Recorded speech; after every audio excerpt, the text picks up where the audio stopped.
Hello, everybody, and welcome to another episode of MTG Study Hall Social Distance Edition. I am one of your hosts, Brett, and I am joined this week by JC, Lily, and Tam. We have got a great show for you tonight, and I promise it's not just me being sad and mad this time. Really, I super duper promise that. Before we get into it, Tam is going to take care of some bookkeeping for us. Take it away, Tam. Absolutely. So if you like the content and you want to go out and support us, the best way to do that is by going over to patreon.com/TCG University, just like all of these awesome people have. We have Addie, Andrew Dang, Anthony Albano, Bryce Rasak, Chris Miner, Clay Cardwell, Jacob Arsha Masur, Jay Rogers, Jarrett Hubbard, Jesse Cervini, Jesse Morrison, Jesse Nix, John Stone, Justin Forrest, Justin Hobbs, Kat Maria, Kevin Broberg, Kieran Vision, Lucinda Letica, Okami Law, Orlando Valdo Sandos, Paul Casagrande, Peyton Kiker, Ransom MacArthur, Samantha Stevens, the baddest bit around, Sean O'Brien, and Tyler Zane Pease. Thank you guys so much for keeping the lights on. With that, at least $1 over on Patreon, you get access to this podcast early with a pre and post show, no ads in the middle. But if you don't have any bucks to toss, that's totally chill. You can go check out the show over on YouTube without the pre and post show with the ad break. YouTube.com/TCG University, as well as a bunch of awesome live content over on Twitch.tv/TCG University.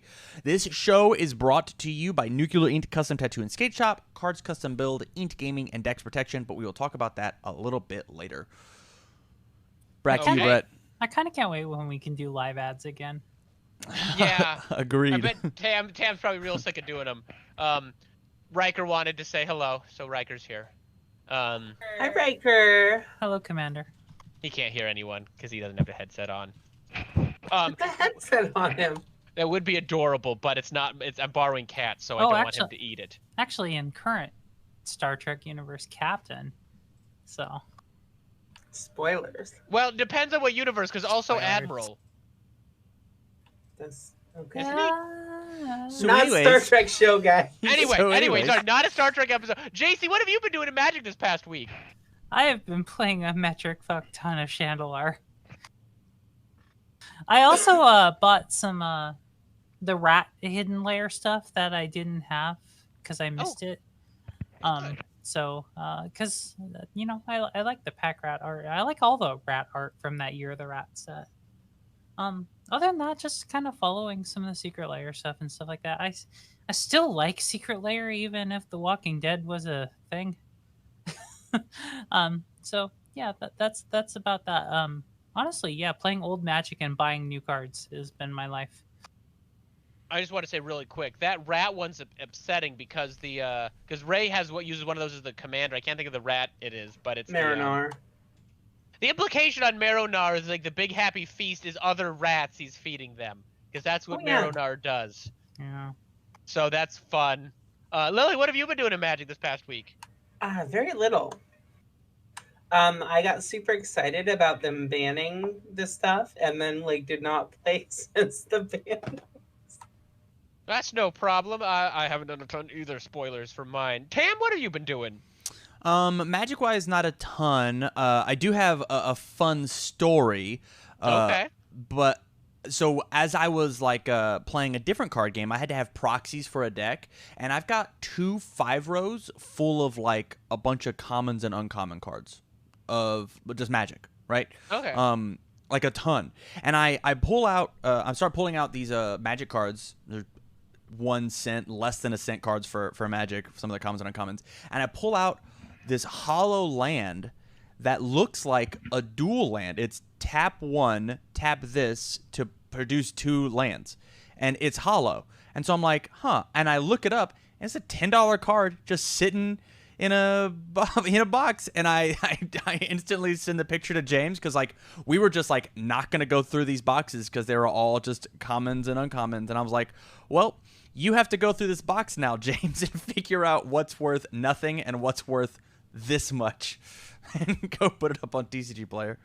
Let me do that for you at some point. I should be able to catch most things, and there are some commons and uncommons that are upsettingly expensive. So if you want at some point, I will just come and drop those 2 boxes off at your house if you want to take a night and go through it. Yeah, that would do be it. Cool. There's a broken It's gonna part take of him my brain. 2 hours. There's a broken part of my brain that finds this insane amount of joy in that. So yeah, just bring them to my house. I'll do it. I love that. Cool. Yeah, Path to Exile is still $4. I know that feeling very well of flipping through cards. It's like Foil Simian Spirit Guide. That's worth some money. Okay, that's a $30 card I just had lying in that pile. Okay, cool. So yeah, Right. that happens a lot with Magic. As for me and Magic, I'm not taking a break, but I'm easing back a bit. I did Brawling with Brett, which was lovely. Did that last week. I think I was off the week before. I haven't even been for the first time since Arena came out. I have not been like doing my normal quests and dailies. So like I've been playing a lot of other video games, having a lot of fun with that. Been watching some great TV. Been reading a little bit more and playing and reading and doing more 40K stuff. So I was a little annoyed at Magic. So instead of being like I'm done forever, I'm just kind of just easing back my Magic game at the moment, just focusing on some other stuff, doing Brawling with Brett in the Oh. podcast, and then in the next few weeks we're gonna have Commander Legends, and that's gonna be it'll probably pull me back in a bit because I'm pretty excited for that set. So not a ton, but did Brawling with Brett. Had a lovely run with Questy B, and yeah, that's about it. What's up, Lily? Questy You B. need to not download games while you're trying to stream. Was my stream not good? It was interrupting a lot. Oh, was it? Darn. Yeah, okay. I knew I was pushing my internet a bit there. Kat and I were both downloading Monster Hunter. Ray was raiding. Kat was playing Arena. Don't say Ray was raiding like that takes more than a little bit. I was just saying we had two people gaming and on headsets. We and Kat were both downloading a 50 gigabyte game. Yeah, so if my stream was not of the best quality, my apologies. We really wanted to play Monster Hunter. So we have Monster Hunter now. Also, speaking of other video games, I've been playing a bit of Star Wars in VR. Is that the new Rogue Squadron? Yeah, what the name of the game? It's killing me. Is it Rogue Squadron? Or am I crazy? It's just Squadron's Squadrons. the old It's one. Squadrons. Oh, okay. And it is amazing. So if you have any capability of getting in VR, PS5, or anything like that, holy moly, that game is killer. And can you do that on the Quest? Yeah. I might have to get one of those because the reasons to get one of those are piling up. But we're going to talk about Magic the Gathering, and we are going to open by having JC talk a little bit about Chandalar and maybe talk a little bit about old Magic. We were going to do it last episode, and then we didn't. So we're going to open with this so we don't move past it. So, JC, why don't you kind of tell everybody what Chandalar is, what you've been playing, and what it's been like?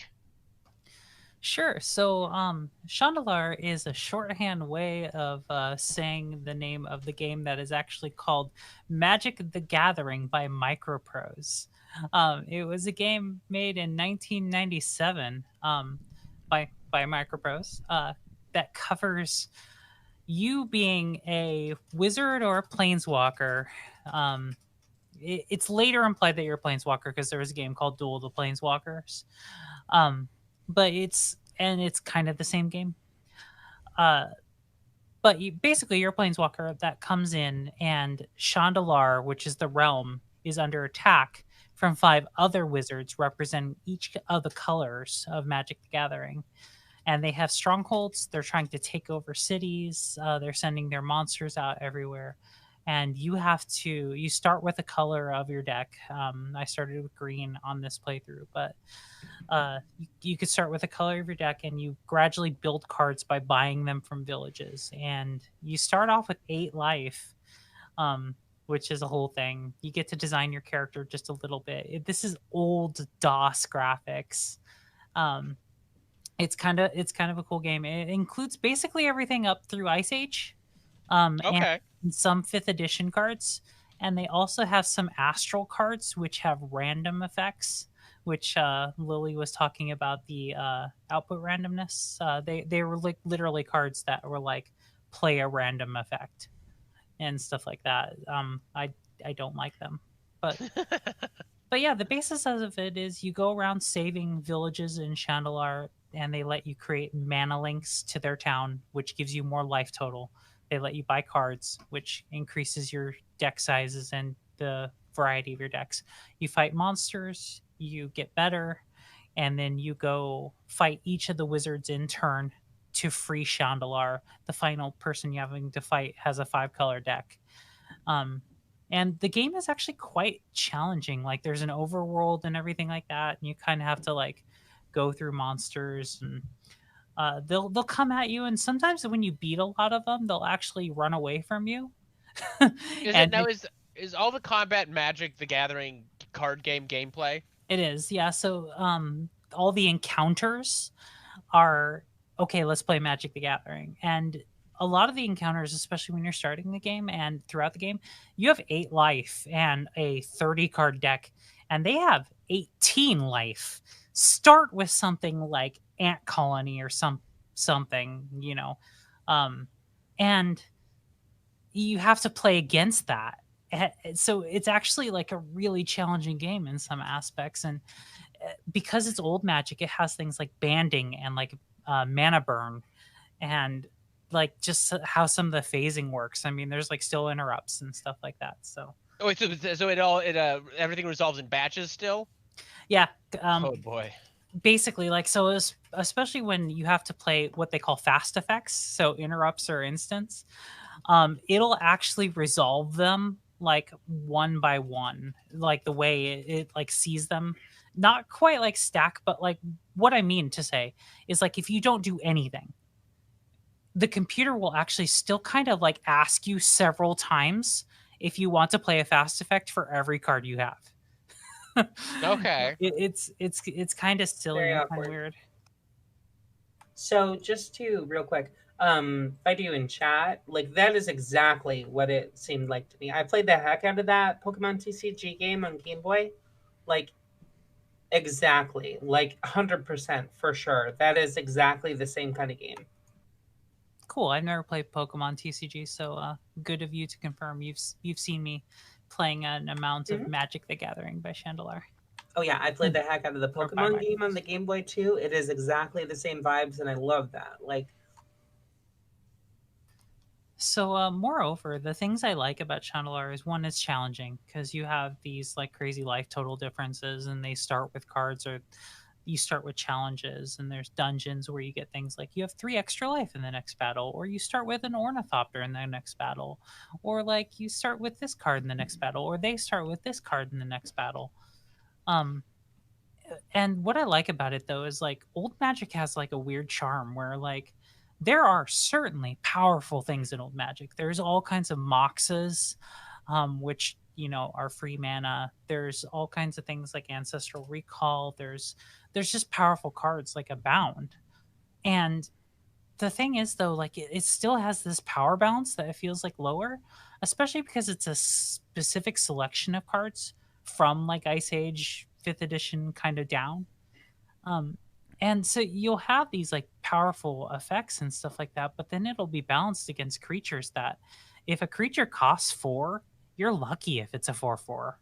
Like it might cost like 6 and be like a 3/5 or something like that, or like And is if that stat good inside of the meta of the game? 3 well 5. so in the meta of the game, I'm trying to think. One of the best creatures I play is actually Curd Apes. It's a 1/1 red um creature that if you have a forest, it turns into a 2/3. Uh, so it's one of the better creatures I play, but like a lot of the creatures in general like are pretty much like rats that cost 1, or like rats that stack with each other that cost 3. There's a craw worm that you see a whole bunch. Hoo-wee, Crawworm. That's a 6/7 if I'm not mistaken. Craw worm is a 6/4 Oh, 6/4. Oh god. 6/4 for green, green, and 4. for green, green, and 4. A 6/4 for green, green, and 4. No abilities. Yeah, Brett, Oh you're boy. thinking of oh god, I know you're thinking of the 7/6 for 7 for 1 green and 6 that got a reprint in 10th edition. Yes, I am. Oh boy, I You remember. see Yeah, things like war mammoths. You see things like timber wolves that are 1/1 with first strike. That's a real quality good card. Oh Um, boy, this so is. so yeah, like you just don't see creatures like Omnav and stuff. Like you don't see stuff that is crazy. Like a lot of the creatures, like if it's a 3/3 that has flying, so hypnotic specter, I think costs 2 or 3, and Costs it's 3. Black, and 1. yeah, black, and 1. That's about. I mean, that's about the power level that you're looking at for That's a most good creature. any creature you get. That's about the top of the range of So, what so they'll I mean, do. I mean, I mean, you Dark have Witch, Birds of Paradise and stuff, which are great. Dark Ritual Hypnotic Spectre feels like a classic. Do you have Sarah's Angels in there? Sarah Angels, yeah. That's a good card when you're Yeah. dealing with a bunch of bad cards, and it's still a fine card in like limited. So you're saying you're not playing Baneslayer Angels and Omniths? Exactly. Excuse me. What I'm saying is that there's good creatures, like certainly, like your Sarah Angels and your Hypnotic Specters and like Your Shivan Dragons. your Shivan Dragons. Trying to think of some other ones. A lot of the artifact ones. Clockwork Beast, which is a fun one. The one Tetravis. Tetravis is interesting. So just a lot of like weird old cards in it, but like it has this charm where you have some really powerful spell effects. You have some really powerful mana ramping, especially with all the dual lands and the moxes and stuff. You have just a lot of push, but it's pushing to creatures that don't approach the level of creatures that we're seeing nowadays. There's an interesting anecdote, and I'm going to butcher it a little bit. That's an interesting power level to play at, and it's very OG kind of Magic. There was one of the Magic Invitationals, which were tournaments that were invite-only tournaments. That Wizards would pick the best players, and then they'd all come compete. And Mark Rosewater would normally design them, and the prize of the Invitational was getting to design a Magic card. And one of them, I remember, so Mark Rosewater tells all these Invitational stories on his Drive to Work podcast, and one of them was he picked like the tournament winning decks of various years over like 15 plus years of Magic, and then there was a system in place for people to get to choose their deck.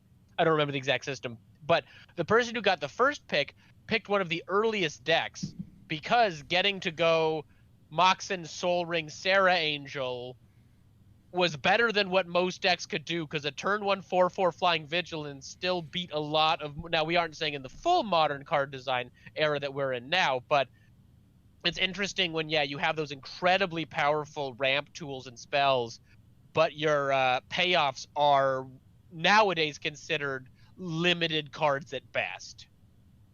So I've got a hot take. I mean, Sarah Angel still costs a fair bit, but yeah, I think like one of the best turns I had was like something like play a mountain and then like Ornithopter, Mox, play a Curd Ape and then play Black Vice. Like, like there is some like really good turn ones. Oh, Black Vice is stupid. Black Vice has won me so many games. But yeah, it's there's a lot of turn one stuff, and there's a lot of good pacing in old Magic, but I don't know. It just doesn't feel. There's like such a mix of things that are amazing and good, and then creatures that are like okay. Lily, what's your hot take? So I think we're at the point with modern design where the creatures are as powerful as the spells were. I'd say with a few asterisks. I think you need to discard the Power 9 and Soul Ring. Okay. Okay, so here's the deal with creatures, right? When they stick around and continue to contribute value, I don't think there's an asterisk. I mean, it's such a hard thing to judge because a lot of the old cards and old decks they just weren't as good at I mean, like, that's the thing. If you give a modern deck builder like the first 4 sets of Magic, they could still probably build a really dumb combo deck that's more consistent than like modern decks are. But I would completely yield that they make way more 2-for-1s nowadays than they ever used to. 2-for-1s just aren't stapled onto everything. Yeah, in old Magic. Like, at the very least, we're getting close. Like, the pendulum has swung very far, and I think we are approaching, at the very least approaching, the point where we have creatures that are on par with the power of early spells. Even stuff like Power 9. I mean, because like if you look at it, like some of the creatures I can just think of that are really good are like Sarah Angel, like you named. So Sarah Angel costs 5 for 4/4 flying with vigilance. So it's got 2 abilities. It's 4/4 and flies and costs 5. I mean, that's like real quality. I like playing Royal Assassin a lot in my black decks. That Black was black an one tap destroy target creature, but a that's target tap but creature, right? tapped Yeah. creature, yeah. But like that's about like as good as it gets. It's like 1 or 2 mana extra to get to get an ability that kind of hangs around. That's pretty okay. I'm trying Um, to think, but like, that's about as good as old magic gets. because like Well, nothing was above rate back in the day. You never got a 6/6 for like 5 that had upside. Like one of the Jews and Jin or whatever it is was like a 5/5 for 4 with downside, and that was like Yeah. the Downside. card. There's a lot of cards that have a downside. I can't remember the demon that is 7/7. If you can't sacrifice another Lord creature, of it the deals Pit. 7 to you. Yeah, so there's a lot of creatures that are pretty good and have reasonable costs, but they have like real downsides, like they deal Right. damage to you. Oh man, So I like, mean, oh well, gosh. but sorry, to your point, well, kind of against that, JC, like even stuff like Royal Assassin, I don't think we would see nowadays because it's just like a repeatable mana-less effect that bogs the game down. No, because it's interesting. Because yeah, a lot. So 2-for-1s are way more prevalent. Creatures that are above rate, creatures that like have ETB triggers are way more prevalent. But they don't make uncommon like tap deal a damage to any target pingers as consistently. Yeah, Royal Assassin kind. Yeah, repeatedly destroy tapped creatures. Like if I saw a Royal Assassin coming down to Commander game, I wouldn't like be like, "What are you doing with that trash card?" I'd be like, "Oh." Prodigal Sorcerer, Right. Or like Intrepid Hero, or, like that's another Sig, example. Machine Gun Kelly. I mean, Prodigal Sorcerer, like, oh boy, I love me some pingers. Now, particularly, I came into a world where it was pretty easy to give said pingers Death Touch, which, chef's kiss. Yeah, when did you start getting into it was Zendikar Scars. right, because in Zendikar we had the haste 0/1 pinger. Cunning Spark Mage Yep. and Basilisk Cunning Spark Caller. Mage and That was Basilisk the Caller, yeah. cornerstone of a deck. But yeah, old Magic is so weird to me. Like I've played with most of these cards, and like I got my start in what 7th or 8th edition Kamigawa-ish area. It's like most of the cards we're naming I know of, or I've played with to some degree. Like Lord of the Pit was in my casual Reanimator deck back in high school, so like Lord of the Pit's not bad, but nowadays it's bad. Like I'll play a Shivan Dragon in Limited and be thrilled about it, but you would never catch me running Shivan Dragon in anything constructed. Hell, even Commander Shivan Dragon seems really below rate, which is insane, seeing as that was like the creature back in the day. Can I pivot just slightly? Do it. JC, I dare you. do you like this gameplay more than standard? Yes, and that's a weird thing. Like, so I've been playing a lot of Chandelar, and I find it really refreshing to play. And part of that is maybe nostalgia. I started playing Magic in 5th edition, is when I started playing Magic. A long time ago. So part of it is probably nostalgia, but there's another part of it that's just like the gameplay elements of having like dungeons that will ask you random questions and monsters that have different challenges that you have to fight and kind of different life totals definitely adds a different flair to Magic. But also just like I'm not dealing with I'm dealing with some insane stuff, but like the game balance is as such that no one that you fight has all the insane stuff. They might have a mox, maybe a couple moxes. They might have like a soul ring. They don't have. I've never seen 2 soul rings in any of the opponents I faced. Like the balance is as such that it's like a little more of what you would find if you were just playing with your friends, like in high school or something. So like more that. kitchen table feelings. You might have a good card, but you're not necessarily seeing 4 of it. Right. You might have a good card, like, but you aren't seeing like 4 of it, and you might have like a couple good cards and some like real challenges, but it feels very kitchen table old Magic where not only will you have some very good cards, but you'll have like I also have Barbary Apes and a War Mammoth. I mean, they're fine, and that's like a 2/2 for 2 and a 3/3 for 4 or 3. Like, and they're staples to your deck because you just got to fill out your deck with something, and like you don't have all these things that are good, and you actually have to go to town. Like antes are a thing in this game, so like if you lose a battle, you lose a card. And if you win a battle, you get a card or like a series of cards, and you have to like buy and sell cards because you have like a food system. So like it kind of gives this kind of real life feeling where, so if I'm just playing Magic like standard on Arena, Hmm. I'm just playing everyday Magic, like kind of like back and forth with a person building the most optimal deck. But this feels a little bit more kitchen table kind of real life fantasy, and also grinding old Magic, like really like learning concepts like being careful about mana burn, being careful about like what creatures they have that banned, just like getting around like weird things like your black vices and your towers that get you like life, and just like just weird old things. So like there's very like grindy complicated Magic like mixed in with it, but none of it feels necessarily as insane. So No, and I'm So you're saying that the game is better when it is the Magic's better when it is a sub game based around the overall game of the RPG that is the Chandelar plane being played. Is that what you're saying? I think it's At a least in this instant. yeah, in this instance, I think it's a combination of two things. I think the RPG elements of it um, give an element that makes the game have a lot more variety and fun.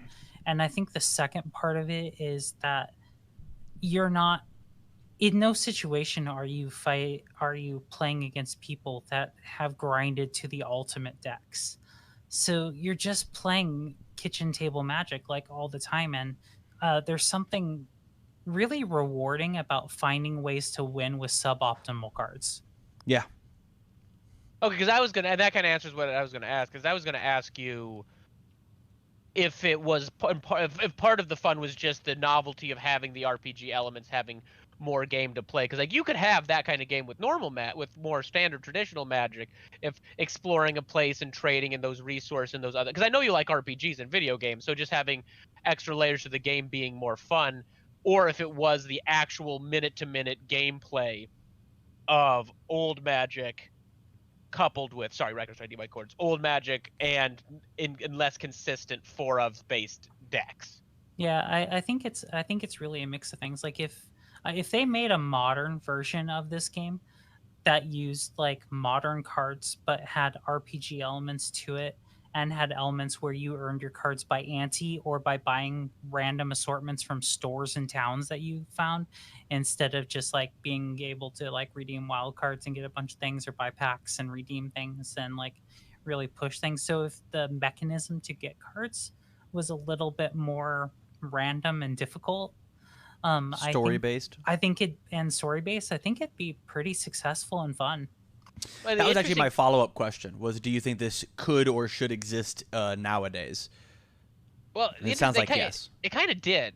The Duels of the Planeswalkers games were kind of like this. They were They had a set card pool. There were also limits, like in some of the games, like you could only have one of a mythic, two of a rare in your decks. So they were much more, and like, and you would see now those games where they still kind of kept a more modern card pool. Your opponents might run some crazy stuff like Mox or something, but you generally wouldn't have access to those.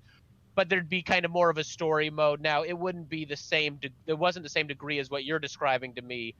It was much more, okay, start this next encounter. Oh, okay, you're pursuing this planeswalker across these places, but really, you're really just kind of queuing up these games. But it was kind of more of that. And while it was popular, what people really wanted, a lot of people, I should say, was they wanted Magic Online but better. So like Arena, I think, answered a lot of people's desire, because like I played those duels games and I always stopped. Like I beat it, I do the thing. Arena, even outside of this current couple weeks where I've been a little bit down on it, is still much more of it is standard traditional Magic. I can draft, I can play standard, I can do all the things I can do at a game store. This is fun. So like for me, Arena was this like breath of fresh air. It's finally I can play normal Magic on the computer, but it's interesting to hear the kind of the other side because like I played those duels games, but they were never the Magic that I wanted. I always wanted Arena. And from what I hear from people, so it's funny on Twitch. I have to put my game category on there, and they don't have they don't have Magic the Gathering by Chandelure because it's abandonware that was never like it was distributed, but it wasn't like followed up on, and the game company's defunct, so it's not a category. So I have to put Duels of the Planeswalkers because it's like the closest game category for anything. But anyway, what I was getting at is people generally regard Chandelure as kind of different and a little bit more fun than the duels games because the duels games were a little bit more, I guess, like linear. Like that's the thing. Like Chandelure is not linear at all. It's like you can do things in whatever order you need to. Okay. No, I mean that what you're describing to me sounds fun. Like my interest is actually a little bit piqued. Now it's not like for me it's like it doesn't like oh this will satisfy my normal Magic itch. And also I don't want to make assumptions. Were you JC? Were you much of like a consistent FNM tournament player? Did you show up to FNM with the same deck and try to improve on it week to week to week and draft weekly? Did you do those kind of things, or were you more of a casual kitchen player, Magic player? I was always a casual, more kitchen player, Magic player. The things I did participate in were not like FNMs usually. I usually participated in pre-release and drafts. Okay. So things where I'd get to play on the same playing level as everyone, and there's that element of like you get what you get, and you because I think like that's where the like sauces on Magic for me is like trying to figure out how to win when you're not in the best position to win, instead of figuring out the best position to win and then playing. Sorry, I just had that last bit of my drink. That's really interesting, particularly because for me, Arena hits that like nostalgia. Like I don't know, nostalgia itches, right? But like in college, I went to FNM every week, and I drafted every week, and I did the normal kind of like game store thing. And as I got older, that became less doable. Keep a standard deck up after you work a 40-hour week, go play FNM and be there till 2 a.m. Go draft every Wednesday night. I did that in college, but I don't have the energy to do it like as an adult. So Arena kind of feels like that, or closer to that kind of Magic I used to play. I certainly had the old kitchen table Magic, and I kind of get that with Commander sometimes, and like, oh, we sit around, we eat pizza, we play bad cards, and have a good time. But Chandelure seems interesting to me. It sounds appealing, but it sounds like for me, it sounds like it would be this is different. This is Magic, but we add all these extra things instead of what it sounds like for you. It's like, oh, this is Magic, like I used to play, and there's also a fun video game layered on top. Yeah, a lot of it for me is exactly how you describe. It's like this is real kind of scratching my kitchen table Magic itch from like old back in the days when I had a few good cards mixed with a bunch of okay cards. And like with a cool kind of like procedurally generated random every time you play it video game layered on top. I'm going to, at the very least, need to check out one of your streams. If you're streaming after me, that might be easier than random middle of the night streams. Yeah, I've been keeping some video on demands, but I want to possibly stick with back-to-back streams because I think what's fun about that is one, it adds value to the channel, in that there's content going for a while, and also two, it kind of creates a little bit of like, here's new Magic and then here's old Magic, and you know. No, I think it's a good gamut. I might have to. Yeah, I'm excited to check out one of your streams, and I might have to have you help me try to get this damn game installed on my PC. That's the thing. So it's abandonware, and what means by that is like it's not like grayware or anything like that. You can own it because no one cares anymore. There's not a company that's going to sue you. Like it exists out in the wild. So you have to find like an ISO that's not like a hacked ISO, and then you have to like install it, and then you have to like make it run on your modern machine. And especially because it's like in 640 by 480 format and it's full screen, Oh boy. So getting like a stream around it and stuff was like a whole thing. So it's a little bit of a bear to get working, but it's not too bad. Well, I might have to. Well, maybe I'll just live vicariously through you and see you play it. But no, that sounds interesting. Anyone have any? Excuse me. Um, I had the end of my Bloody Mary and it was spicy. Anyone have any final thoughts on Chandalar or anything we've kind of talked about this section before we move on? I guess I just have a final thought in that old magic is a different animal than new magic. There was certainly powerful stuff. There was very powerful stuff. There was certainly combo-y stuff and ridiculous stuff. But a lot of the magic that you would find in old magic, like the spells were really good and some of the magic ramping was really good and some of the effects were really good, but there weren't a lot of like just really good creatures on top of really good spells, on top of really good artifacts and planeswalkers and everything else. So it was like, yeah, there was plenty of powerful stuff, but it just feels a bit different. Hmm. No, I'm interested to kind of check that out because that sounds that sounds alluring. No, I feel like there's some like vintage player right now watching it going, yes. I'm sure there's definitely an audio. Oh, sorry. Go ahead, Tam. My last question: do you recommend it? Yeah, I should actually, everybody who plays Magic play this game? Yeah, I think if you have any sort of penchant for old magic, kitchen tabley magic, and like vintagey kind of games, definitely check out Magic the Gathering by Microprose. It's fun, and it's funny reading message boards and stuff where people install it. They're like, "This is so refreshing," from like the kind of grind and Magic I play right now. So yeah, for sure. Okay. Well, we are going to take a quick commercial break, and when we come back, we're going to talk about explaining Magic to Muggles / non-Magic players. So we will be right back. This episode of Study Hall is sponsored by InkedGaming.com. Are you looking to get a custom playmat? Well, then we suggest you check out InkedGaming.com. They have custom playmats, dice bags, mouse pads, and so much more. They even recently added a stitch option to their playmats and mouses as well. Inked Gaming lets you play your game with your style. And if you want 10% off your entire order, use the code TCG University, all caps, no spaces at checkout, to help support us by customizing your game to your style. Cards Custom Build. Are you into cosplay? Looking to get into cosplay? Do you want to show up to events dressed as your favorite character? Well, then Cards Custom Build can help. Cards Custom Build creates everything from cosplay accessories like props, trinkets, weaponry, all the way up to full-blown costumes. Do you want your costumes made from a perfectly flowing cloth or maybe a rigid battle armor? Well, Cards Custom Build has you covered. Their work is guaranteed to make you the talk of the con. So go over to Cards Custom Build either on Facebook or on their Etsy account. Links will be in the description down below. And make sure you mention that TCG University sent you their way and you'll get 5% off your entire order. Dex Protection is on a never-ending pursuit to create the highest quality storage and protection accessories.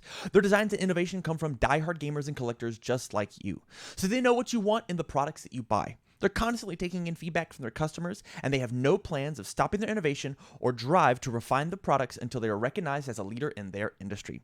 They make terrific products, all with the avid gamer and collector in mind. So go ahead, check them out. A link will be in the description down below. This episode is sponsored by Nuclear Ink Custom Tattoo and Skate Shop. At Nuclear Ink, you'll find a very inclusive environment with artists that share your interest in nerd culture and fandoms alike. Nuclear Ink pride themselves on being Omaha's premier all-custom tattoo shop. So, if you're looking to get a custom tattoo, please check out Nuclear Ink here in Omaha, Nebraska. A link will be in the description down below. Hello, everybody, and welcome back. So, like I said before the break, we are going to be talking about the idea of explaining Magic to Muggles. This was one of those topics that at some point somebody threw out there, and we pinned it in our chat, and we were discussing what we were going to talk about, and so this one came up. And so, Tam, I think you pitched this one at some point. Do you want to just kind of do a little bit of, just give us a little intro on why you wanted us to talk about this one in particular, why you suggested it in the first place? Yeah, for sure. So I think this is a really cool topic because there's so many times where I'll sit down and I'll talk to like a girlfriend's grandfather, right? I had this exact thing. And he's like, hey, what do you do for like a job? And I'm like, well, I run a YouTube channel. And he goes, well, I know what YouTube is. I know how that works. I'm like, what's on your YouTube channel? Oh, well, I people want to be good at card games because there's prize money and like stuff involved, and so people want to learn. So I teach things like Magic the Gathering, and he goes, "What's Magic the Gathering?" And so the answer of what's Magic the Gathering, how do you guys explain to people who have never heard of MTG what Magic is? Like, what do you say? So like if I was going to try to give, let's say, somebody who has very little, because if you're talking to somebody who plays video games or has other layers of context, it's easier and easier to describe. For sure. If you're talking to someone, yeah, I think like a grandparent's a great example. So somebody from a different generation than ours, who isn't probably terribly video game savvy and may not have had any encounter with this. Like, if you wanted to, like, if I was going to give like the elevator pitch, I think I'd probably keep it as simple as, it's like poker but with wizards. Ooh. No, it's like bridge, but with special cards. It's like bridge but with wizards. Well, with wizards. That's closer to bridge than poker. That's probably. I've never played bridge, but I know actually Richard Garfield was a bridge. A lot of the early Magic designers were actually bridge players, so that is very likely a much better explanation. I have no idea how one plays bridge, so I will take your word for it. I only know in the abstract. Imagine, so take chess, and imagine if they kept making different pieces, and every game of chess you played, you could arrange the board with those new pieces that they make in different Sounds combinations. miserable. A dozen of new video games would disagree with you, Lily. There have been a lot of Okay. Chess would not survive if it was released today. No, probably not. Absolutely. Chess is a miserable game. It's not a miserable game. Chess is fun in the right circumstances. That's one of my favorite YouTube channels is Coffee Chess. Like, they just play chess. It's great. Chess is coasting on like a fucking 1,000 years of like argument by tradition. Okay, to be fair, I'm not saying chess doesn't have some nostalgia power, but I feel like there's probably a lot of games from 1,000 years ago that sucked that we don't play today. Sorry, wow. And chess should probably have been one of them. I don't know. I actually can't think of any because like we still play backgammon and Go. Well, but there were a dozen games, and the reason we don't think of them is because no one bothered to remember them. But we're getting a little bit off of the point. I feel like I shouldn't have to defend chess. Chess would survive if all the pieces were anime girls. That is unfortunately probably Oh god, that's true. so right. Oh man. Sorry. $1, you can join the chat. No, one of the big things that I do is I actually say that trading card games are a combination of poker and Magic, right? Or sorry, not poker and Magic, poker and chess. Sorry, where when you sit down and you play a game of trading card games, you look at the stuff that's on the board and there's your chess pieces, and then you have to imagine what's in their hand, like in poker. And so if you enjoy elements of both poker and chess, you'll like trading card games. And the one trading card game, or the one card game that I actually refer to most trading card games is every card game in the world is the game War, right? So me and you split a deck of 52, and I flip over my card, and if my number is higher than your number, then I win, right? But sometimes when I flip over my numbers, they do cool things like add an extra number from my hand, or draw a card from the top of my deck, or, you know, take this extra pile of cards from outside of the game and put it into the game, right? And so depending on what extra abilities are on my 2 of spades determines what it is that you do. And then the additional layer of that is I get to pick which of the 52 cards that exist inside of a regular deck go in my deck and can have multiple numbers of them. So maybe I do like the 2 of spades a lot, but the 2 of clubs doesn't work with how I want to play. So I load my deck up with 2 of spades and I leave out 2 of clubs. And then I play War. I just had a thought, and I feel like it's a great epiphany, but it's probably really obvious, but I'm going to say it anyway on the off chance it is a good epiphany. It's interesting, and we're really leaning on old games right now for our explanations, which makes sense, particularly because we pitched this as explain it to a grandparent. And a grandparent likely knows poker, bridge, and War. Yeah. And so obviously you have to it's explaining Magic without using any commonalities is going to be near impossible, just because that's how communication works. But it's also interesting if you take a step back from the game point of view, and let's say you were explaining it to somebody, but if you wanted to go for the idea of storytelling or books. So you could say it's like poker plus war. Yeah. Or you could say it's like Lord of the Rings, but you've got all of the Fellowship on your side, and you're playing against Sauron, and you're using your characters, your wizards, and your warriors, and you're trying to defeat them, while Sauron's trying to muster his forces of orcs and Uruk-hai and all of that. Because I feel like there's a lot of different ways you can come at it. Obviously, this is the game, there's numbers or cards, but I Right. feel like you can absolutely kind of take it from more of a literary perspective or a storytelling or a film perspective, because I love that. I feel like some people, because that's the thing, if let's say you're saying to someone who's very versed in novels or fantasy but isn't super into games, didn't grow up in and that's one of those things in my head is like everybody plays games, everybody grew up and had game nights, but I know a lot of people didn't. Like, I grew up playing games Yeah. with my friends, I was playing video games, I was playing card games with my family, I was playing board games, I was playing rummy and things like that. But I feel like you could equally come from imagine your favorite fantasy novel, except you get to pick the characters and the abilities of your characters. And one of the other ways that we are totally blanking is the narrative of the game. You're a planeswalker. So somebody asks, what is Magic the Gathering? Well, it's a card game, but in this card game, it allows you to become this dimension traveling wizard, and you've gathered your spells and abilities in these creatures, and you're battling another interdimensional wizard and trying to reduce their life to zero while keeping your life above zero. Because I feel like you don't want to lock yourself just into one description. Obviously, if you're just explaining Magic to a non-Magic player, finding that commonality, that closest thing to Magic, and expanding off that is probably going to be your best bet and the most useful way to do it. Do you think that telling my grandma that I get to play as an interdimensional wizard fighting other interdimensional wizards is like a good sales pitch? I understand that it's a good description, but do you think that's going to be like, oh, I'll try that? Okay. No, but I feel like there are people. If somebody told me you get to be an interdimensional wizard battling an interdimensional wizard, that sounds appealing. But I think if you told your grandma it's like Lord of the Rings, except you are in charge of the Fellowship and you're playing against someone who's Sauron, that might work. That might be appealing. That's fair. That's fair. I was just really afraid of the sales pitch. Right? Mm-hmm.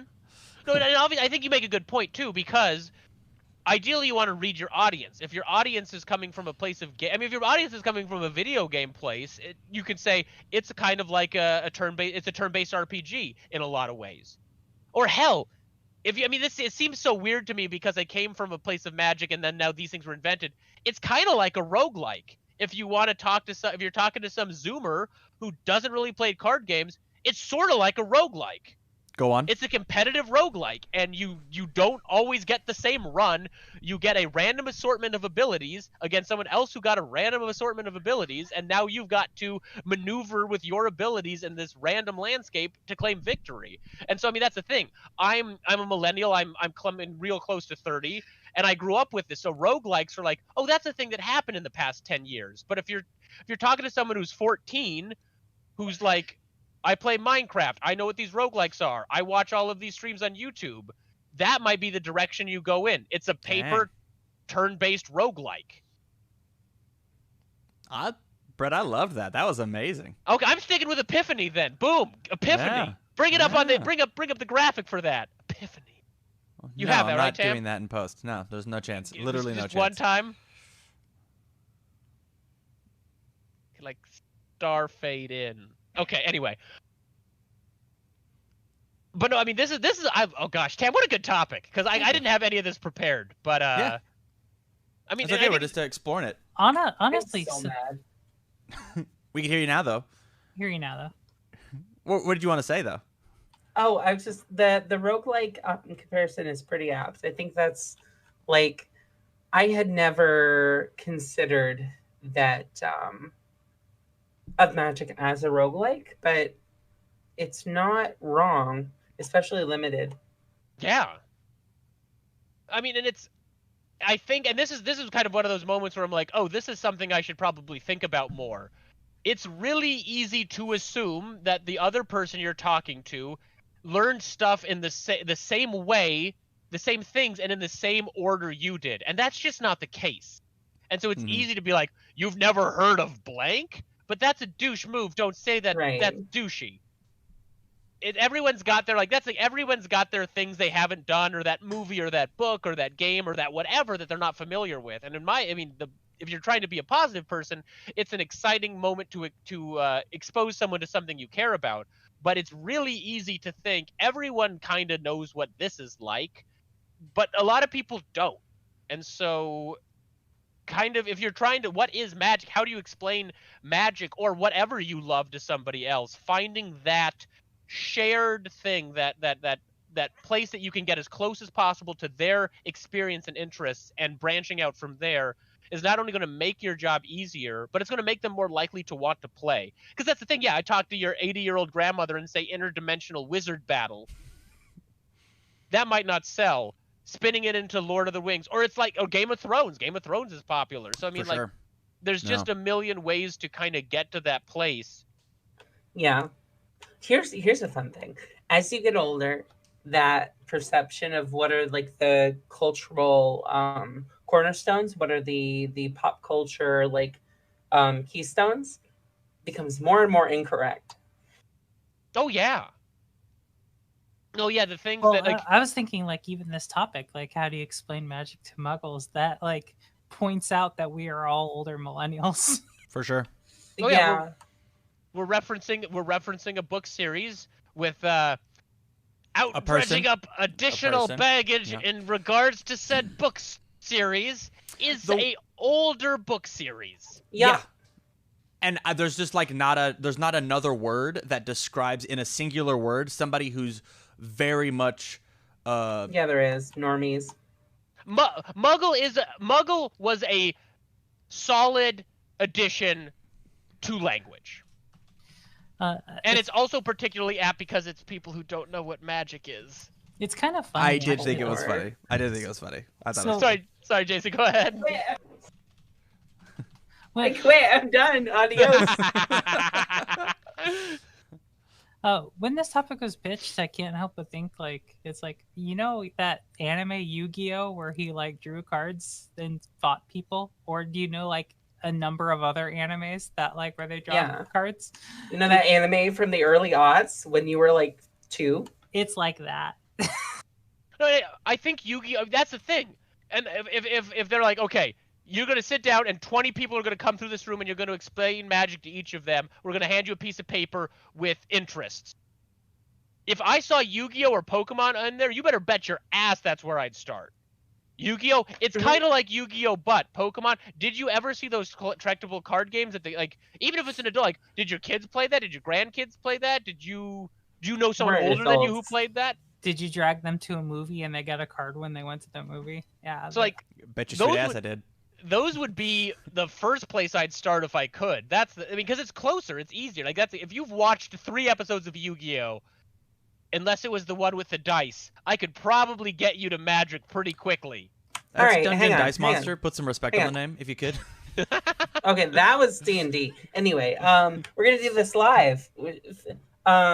Fidu, however you say your username.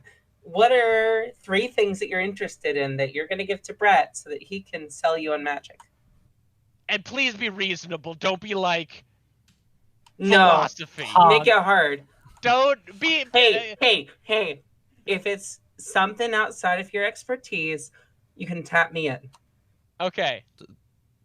I'm hoping Fidu is paying enough attention to do this because I like this idea a lot. In the meantime, I think. Yeah, go ahead, Brett. Oh no, I was gonna pick up my dog. Okay. Hey, I have an English degree. We can do this. Damn, I've already used most of my good examples. So, okay. So if we sat down, what is magic? So what I'd probably open with is you have experience with 2 games that owe a lot to magic. And I mean that in no way humble. And in no way a condescending way, but Magic was basically the first collectible card game. Richard Garfield, when he made the game, wanted a quick game that could be played during downtime between other games, other conventions. If you're at a convention playing D&D, you're playing a war game, you want something that's going to take you 10, 20 minutes. It'd be like that. So he took the idea of, I need a quick game, and he took the idea, obviously baseball cards and trading cards had existed, And so he came up with the idea of the collectible card game and the trading card game. And so if you come from a Yu-Gi-Oh and UFS background, and those are things you're still interested in, Magic, a lot of the sources and things like that come from Magic. The idea of tapping a card, Richard Garfield came up with that. That was, I mean, I'm sure at some point in history, someone else probably used that to denote in a card game. The traditional 52 deck of cards is pretty common, but traditional trading card game tapping, Richard Garfield came up with that. There's a distinct possibility you have a bunch of lingo that you don't even know comes from Magic. So if you discarding cards from the top of your library into your graveyard being called mill, that's because there's a Magic card called Millstone that did that first. Millstone is Enchanter. So it's still a good card. So Duel Masters. It's funny you bring that up. So Duel Masters was an attempt to make a version of Magic for other markets initially. So can y'all hear me? Yes, we can hear you. Okay, cool. All right. I wasn't familiar with Duel Masters. I didn't know if that was that's what the game's called in Yu-Gi-Oh, right? Like in the canon of the show. Okay. I thought it was a Yu-Gi-Oh reference, so thank you. But so with those three things, I definitely come at it from the card game angle. And if you're interested in getting better at Yu-Gi-Oh and UFS, I think Magic is a super useful game to learn because, I mean, anytime you learn an additional game, you're going to get better at your games. But not only is it a fun history lesson to dig into the lore and the old stuff in the history, it's also going to make you better at it. It's going to teach you a different resource system. Now, and the resource system in Magic is very different than the resource system in UFS and Yu-Gi-Oh. And you might not even like it. I mean, at some point, I want to dedicate some real time to Tam and Tam's feelings as an outsider, as a sort of outsider about the mana system. It's my favorite game in the world. It's the best game ever. And so from the English major side, we have a sprawling, almost 30-year-old story. We have a mythology. We have card text that is very specific about what it does and what it means. I mean, and we just have like from the end. So if I was going to give, so is it fun? It's fun, and it's this whole. It's not just a game. It's a. I mean, to use a more kind of recently used term, it's a universe. It's a whole world. I mean, it's world. That's the idea. It's planeswalking. We've got stories of basically these proto-gods from the early sets and how that's changed and how it is now. One of my favorite things in the world is when I go to a pre-release for a new set is hanging out with all the players and players who've been playing for 10 years longer than I have and having them tell all these stories about these old characters that maybe I have one of their cards or maybe they're referenced in a flavor text. So like it's more than just a really fun game, and it's a really fun game. It is my favorite game even when I'm being salty and kind of tired of it. But that's the thing. The hatred outlives the hateful. That's a great video. Like, Magic is probably the most in-depth game that I can think of. It has almost 30 years of history. And while that sounds intimidating, there's a million places to jump in. There's so many storylines. If you want to do the recent stuff, you can go and read the 9 stories they just published for Zendikar. After you read those, you go, who are Jason Nahiri? How did they get their starts? Go to the Wikipedia and type in Nahiri and see that whole chain of events. And then you're going to be like, wait, what happened to Innistrad? It seems really intimidating, but there's so many ways to launch in. Arena's a really good program. They put out all these new intro decks. If you want to play the big dinosaurs, let me tell you about a plane called Ixalan. There are conquistador vampires, feathered dinosaurs, sort of like South American Aztec merfolk people. Sexy fishmen. Sexy fishmen and pirates. So you have dinosaur, pirate, Aztec, vampire conquistadors. And so you want dinosaurs? There's a commander precon. You could go to your store that is Gavi Nesttender, who makes cat dinosaur tokens.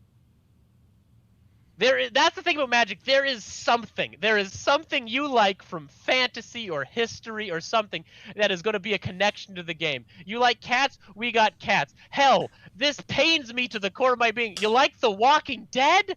Because shit, we have a few of those cards too. What I'm saying there is so much Wow, to the love face about turn, Magic. huh? There is so much to love about Magic that something you like is in this game. And so if you like collectible card games, if you like stories, if you like mythology, if you like fantasy, there's something here. We're about to have a Norse set, and we're going to get a whole new bunch, and we're going to get Magic's take on the Norse gods. And if you like the Norse gods, you can make a deck about them, and I'll make a deck with ones based off the Greek gods, and we can have a fight. That is what Magic is. I love that. Whew! Anything to Wow. add, JC Lily? No, We lost you. But So you're very no. evocative. I So you really got know what you're nothing to add? feeling.